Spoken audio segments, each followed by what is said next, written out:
Hello, everybody, and welcome to another episode of United Talks podcast. And today we're going to be breaking down why it is possible for Manchester United to be spending as much as they are in the transfer market.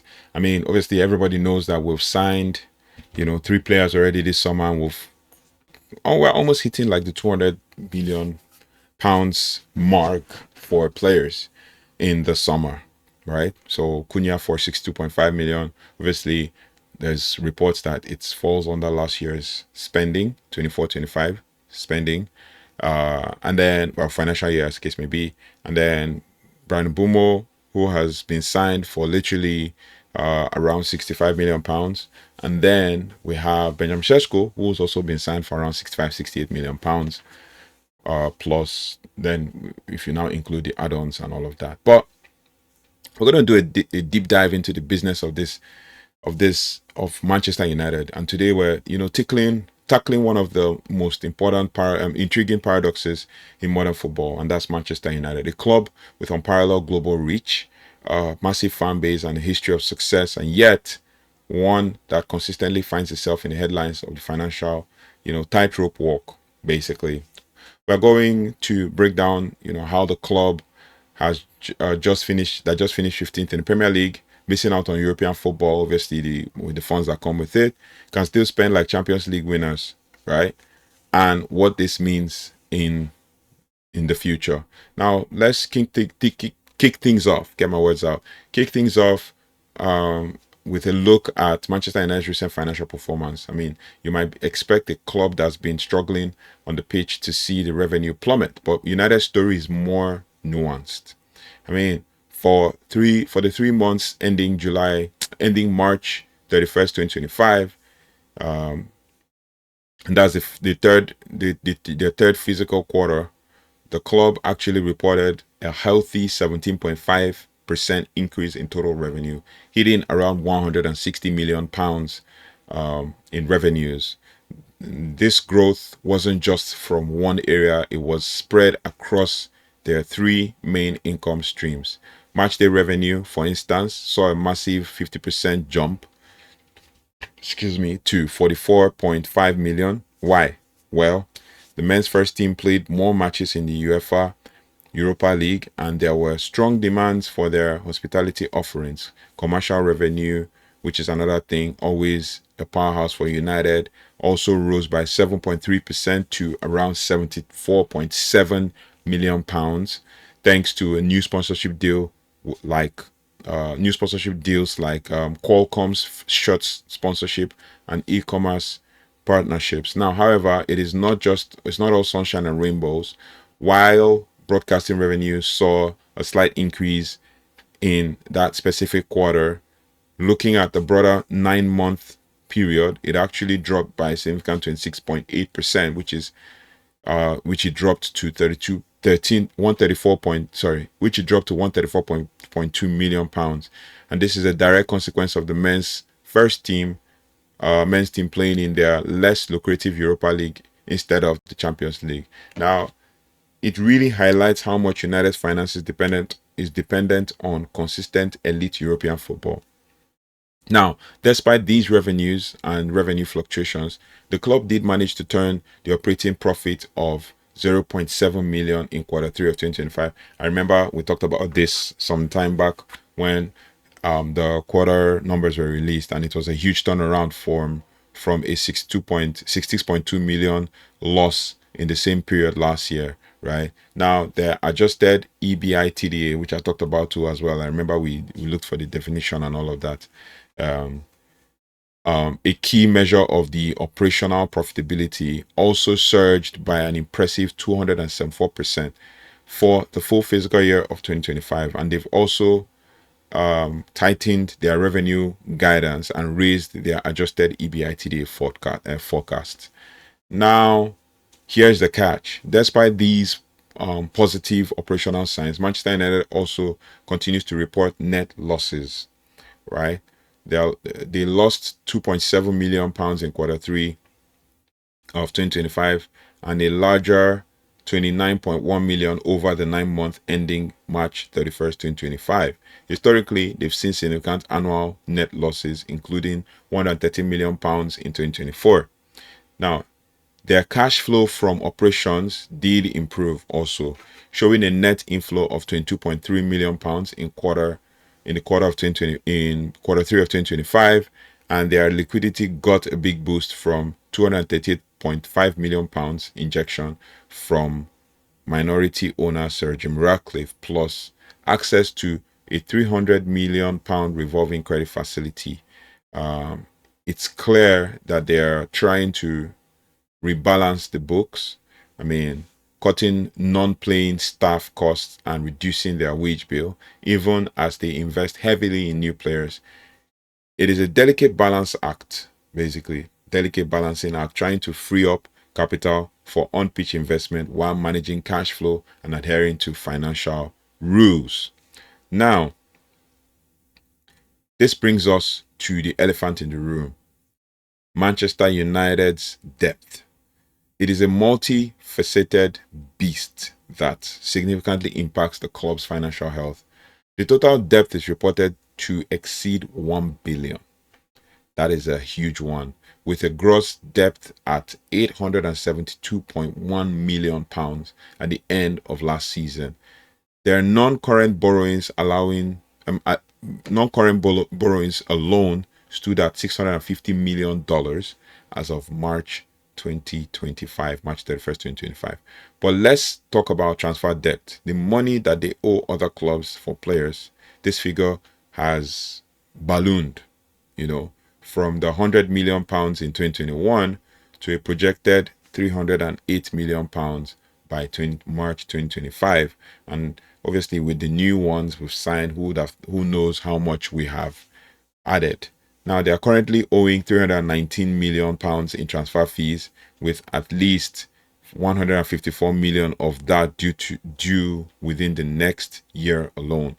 When they sign players like Mateus Cunha and Bryan Mbeumo for £127 million, they often use installment plans, which helps short-term cash flow, but also piles up future obligations. It is important to understand that United faces two distinct debt issues.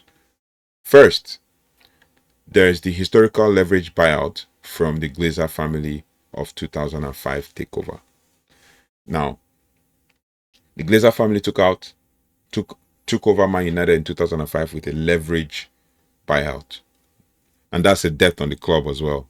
Now, this acquisition essentially saddled the club with around £550 million of debt secured against the club itself. Now, the debt has led to substantial interest charges, with United paying £517 million in interest between 2005 and 2021, nearly 3 times more than the next highest Premier League club.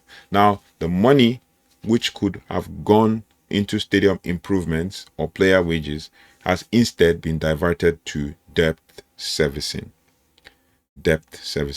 Now, there's been rapidly increasing transfer debt, which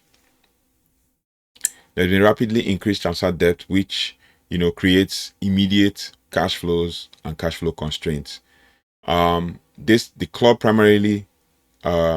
primary debt is also largely denominated in US dollars. That's the challenge, meaning fluctuations in exchange rates can significantly impact the reported debt in the British pounds and increase finance costs. For example, an unfavorable swing in foreign exchange rates contributed to a £37.6 million finance cost in quarter 2 of 2025.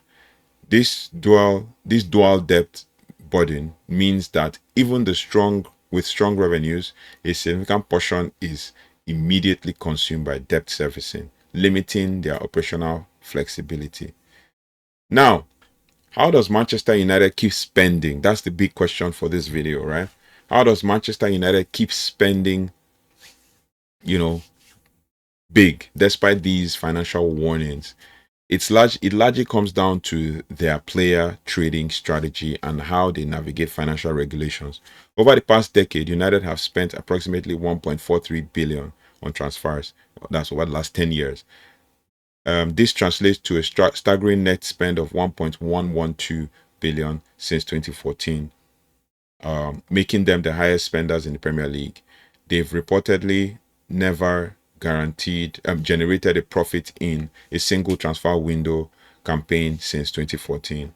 Now, this consistent high net spend and poor track record in selling players is a major operational deficiency for Man United. Now, they buy high but struggle to sell for significant profit, which directly contributes to that, ballooning transfer debt we just discussed, right? Now, to ease the pressure, the club desperately needs to improve their player selling capabilities. Sales of fringe players and high earners like Marcus Rashford, like Jadon Sancho, are seen as necessary steps. Even Rasmus Højlund, a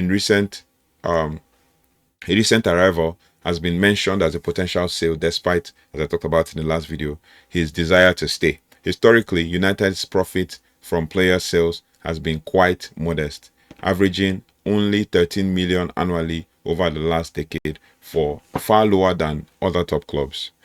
So it's difficult for us to sell, and it's also difficult for us. It's easier for us to buy, but difficult for us to sell. Yeah. So it's a big deal. Now, a quick word on accounting. When a club buys a player, so this is what we're going to talk about. Let's break this down into details. When a club buys a player, the cost is capitalized as an intangible asset and then amortized over the length of the player's contract. So that's how transfers happen, right? Especially for Man United. This means that the financial impact on the pitch and the loss statement is spread over several years. For example, amortization of a player's registration of player registrations was around 45.9 million in quarter 3 of 2025, with an unamortized balance of 513.7 million pounds. While this helps them manage reported losses for financial fair play, it doesn't change the fact that the cash is still being paid out, often through installment plans, creating real cash flow pressure. This brings us to the regulatory landscape with regards to FIFA regulations and financial sustainability and all of that. So UEFA's financial sustainability regulations, or PSR or PSR or FSR or whatever the case may be, and the Premier League's profit and sustainability rules, which is the PSR. These rules are designated or designed to prevent clubs from spending beyond their means and accumulating unsustainable debt. Under UEFA's FSR, clubs have an allowable loss limit of 60 million euros over 3 years, which can go up to 90 million euros with owner contributions. Now, there is a new squad cost rule, and that caps spending on wages, transfers, and agent fees to a percentage of the club's revenues, gradually decreasing to 70% by 25-26. Now, breaches can lead to fines, withholding prize money, or even disqualification from European competitions. Now, the Premier League's PSR is similar, allowing maximum loss of around 15 million pounds over the 3-year period, or up to 105 million pounds depending on the club's ability to meet liabilities. Crucially, investments in infrastructure, women's football, and youth development are exempt from these calculations. Penalties or breaches, getting my words out again. Penalties for breaches can include fines, transfers or transfer restrictions, and points deductions. Manchester United's most recent PSR submission was compliant. How? Now, well, Man United have been able to maintain compliance by routing losses through its UK subsidiary Red Football Limited. Now, this allows them to exclude certain high-level PLC costs from the calculations, effectively shielding core operations. Now, they also benefited from several mitigating factors from the 2024 period, including a 53 £50 million allowance related to Sir Jim Ratcliffe's INEOS share sale, estimated annual savings of £35 million from staff redundancies, and a £40 million allowance for COVID-19 losses. However, UEFA doesn't accept or didn't accept their COVID-19 claim and fined them €300,000. So UEFA fined Man United €300,000 because they didn't accept the COVID-19 claim. This highlights that their compliance is a delicate balancing act, often relying on strategic accounting and one-off factors rather than consistent organic profitability. Now, the club itself has admitted that they are at risk of failing financial fair play if they carry on losing money, having accumulated over £300 million in losses over the past 3 years. Now, they even warned supporters that persistent losses could significantly impact the ability of the club to compete on the pitch.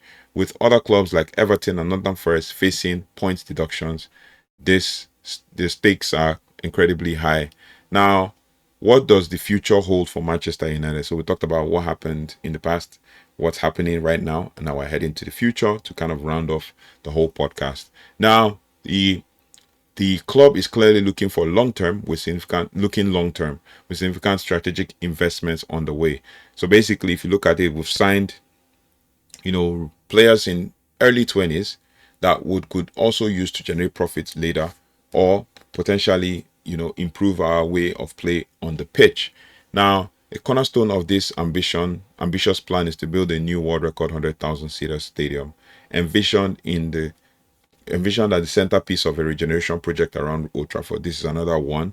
Now, we're also investing £50 million in the new high-performance training facility, which is going to be released. As at time of release, it will be tomorrow. So, but whenever you see it, it's going to be released on Friday, the 8th of August. I mean, it's going to be opened on Friday, the 8th of August. These infrastructure projects are exempt from PSR, offering a strategic way to boost future revenues without immediate FFP penalties. Now, the club is also working to diversify the revenue streams, aiming to reduce reliance on volatile broadcasting income. Their commercial division continues to perform strongly with new sponsorships and e-commerce partnerships. Now, the growing success of the women's team qualifying for the UEFA Women's Champions League and also enhances the brand appeal and opens new markets.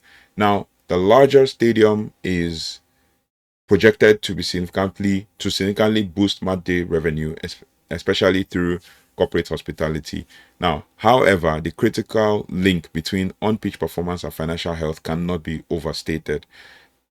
Failing to qualify for the Champions League means an estimated loss of around £80 million to £150 million in prize money and television rights per season.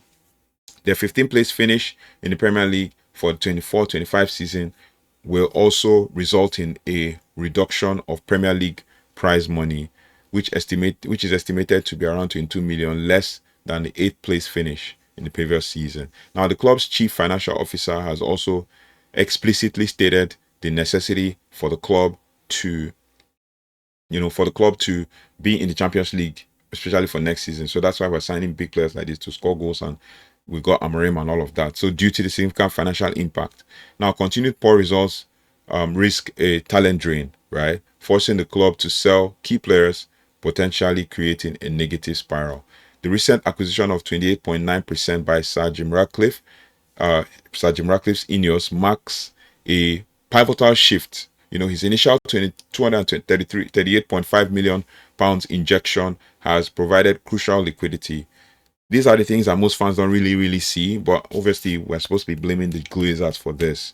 Ratcliffe has reportedly stated that the club would have gone bust without necessary cutbacks, because he was saying the cutbacks were also just, not saying that we support the cutbacks, but it is what it is. The Glazers got us here, so we need to blame them. Now, his vision includes a substantial infrastructure investment, projecting a 50% increase in matchday revenue from a new 100,000 seater on a 100,000 capacity stadium.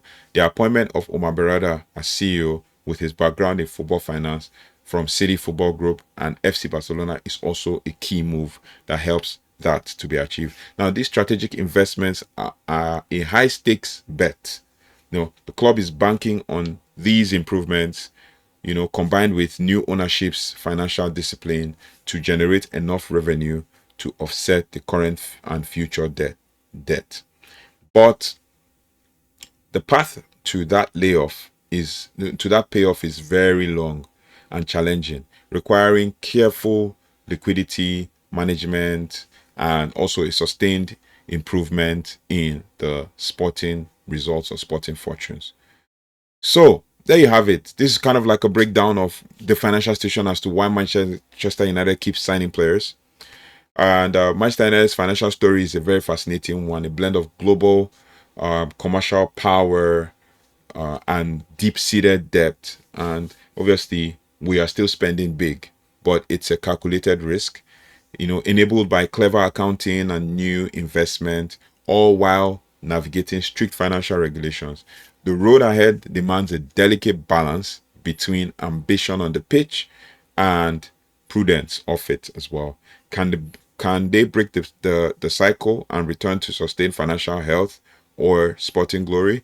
Only time will tell about with regards to this, right? And that's basically all about the episode of how Manchester United still keeps spending big. Let me know your thoughts and feelings about this one. Do you think that Manchester United can navigate through this period and be able to generate money, maybe from player sales or maybe from, anything that could lead to Man United being able to, become more, I know we generate revenue on the daily, and with new signings like Benjamin Sesko and Mateusz Cunha and even Bryan Mbeumo, we could still generate sales, especially from shirt sales and stuff. But let me know your thoughts and feelings about, all of this. This was basically gotten from most so many sources, including sports sources and business sources, as the case may be. So let me know your thoughts and feelings about this one. We did a deep dive and we try to break down what is necessary for Man United to be able to achieve success financially. So let me know your thoughts and feelings in the comment section, and don't forget to like, share, subscribe, and hit notification bell so you don't have to miss anything as it relates to Manchester United. I'll see you on the next one. Take care, goodbye, and God bless.